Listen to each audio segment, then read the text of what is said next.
गुजरातचं भलं करण्याच्या नादात देशाचं नुकसान, मग खरे देशद्रोही कोण? आदित्य ठाकरेंचा थेट PM मोदींवर घणाघात. तळेगाव, पुणे. वेदांता फॉक्सकॉन कंपनी आता गुजरातमध्येही होणार नाही. गुजरातमध्ये कंपनी उभारण्यास 7 वर्ष लागणार होती, त्यामुळे करार रद्द केला. त्यांनी देशातूनच हद्दपार व्हायचा निर्णय घेतला. म्हणजेच गुजरातचं भलं करण्याच्या नादात देशाचं नुकसान झालंय. आता सांगा, मग खरे देशद्रोही कोण आहेत? अशा शब्दात शिवसेना नेते आमदार आदित्य ठाकरे यांनी PM मोदींवर घणाघाती हल्ला चढवला. ते आज दिनांक 21 जानेवारी तळेगावमध्ये जाहीर सभेत बोलत होते.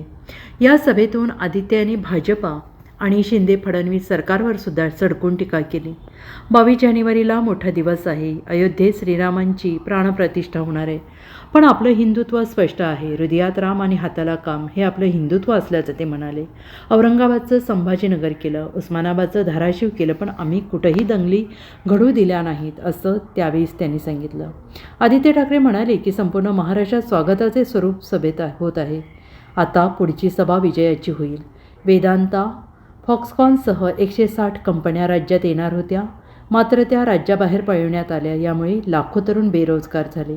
हे घडलं नसतं, मात्र काहींनी गद्दारी केली. कोण कोणाला रात्री भेटलं आणि शिवसेनेची गद्दारी करण्यात आली. ही गद्दारी म्हणजे देशाशी बेईमानी आहे. त्यांना पुढचं भाषण आपण दिलं पाहिजे.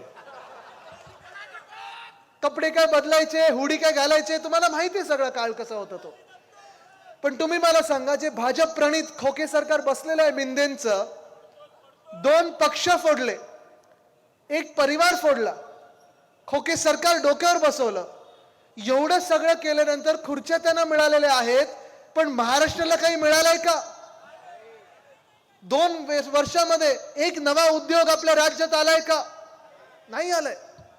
आता पण तळेगावला होतो, मागच्या वर्षी देखील आम्ही तिथेच एक मोर्चा काढला होता. मोठा मोर्चा निघाला होता आणि तो मोर्चा एवढ्यासाठीच काढला होता, आक्रोश मोर्चा होता, तरुणांचा मोर्चा होता. कारण जे वेदांता फॉक्सकॉन ही कंपनी आपण ऐकली असेल सगळ्यांनी. वेदांता फॉक्सकॉन बद्दल किती लोकांनी ऐकलं? जरा हात वरती करून दाखवा. सगळ्यांनी ऐकलं ना? तळेगावमध्ये येणार होतं. जेव्हा आपलं महाविकास आघाडीचं सरकार होतं, काँग्रेस असेल, राष्ट्रवादी काँग्रेस असेल, उद्धव साहेबांना सोबत देऊन शिवसेनेच्या सोबत उभे होती, अन्य मित्र पक्ष होते आपले, हे सगळेच लोक जेव्हा आपण सरकारमध्ये बसलो होतो, महाराष्ट्रासाठी आपण लढत होतो, झगडत होतो आणि सगळे एकत्र येऊन आपण महाराष्ट्राला पुढे नेण्याचं काम करत होतो. उद्योग क्षेत्रातच बोलायचं तर कोविड काळ सुरू असताना देखील अर्थचक्र देशाचं बंद पडलं होतं, तरी देखील आपल्या महाराष्ट्रामध्ये आपण 2 की 3 मॅग्नेटिक महाराष्ट्र हे समिट घेतले आणि 6.5 लाख कोटीची गुंतवणूक आपल्या राज्यात आणली. लाखो तरुण तरुणींना रोजगार निर्माण होतील अशी आपण पावलं उचलली होती. पण ज्या मिनिटाला सरकार पडलं, त्या मिनिटाला सगळे उद्योग एका मागोमाग एक पाठवायला लागले. ते कुठे? बरोबर ना? मला तुम्ही सांगा, वेदांता फॉक्सकॉन पाठवलं कुठे? एअरबस टाटा पाठवलं कुठे?